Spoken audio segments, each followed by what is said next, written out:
So maana siya noon, magbiyahin ako paingon sa airport. Nuuli ko anak Pilipinas. So naan ako diri. So mo na siya ang ampo akong gisakyan o kana mo na akong naagihan no Allianz Arena na siya sa Munich. So ana mo na siya paingon na ako ana sa airport. And magbakasyon ta kay pag sunod bulan trabaho na pud og eskwela. So sa pobreta mo tilaw sab ta og business class. So nagtigom ta ana para maka business class. So mao na siya ang business class lounge sa Munich. So nagkaon ko ana and mao na siya ang view. Dako gyapon siya. And kana na gyapon ta na sa business class, nagrelax, nagulat og pagkaon.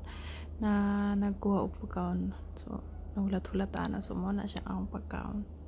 Kana na ako ana sa eroplano. So naanak ko ana mao na siya ang akong gilingkuran. Ako ra isa diha pag ang imuhang sakyan Munich to Dubai, ikaw ra gid isa sa kuan sa lingkuran So mao na siya ang welcome drinks o kana mao na siya imong masima-sima gihatag na sa ako. So mao na siya ang food, mao na siya ang pagkaon namo. Depende kung unsa imong orderon mo na akong gi-order. So lami siya and mao na siya.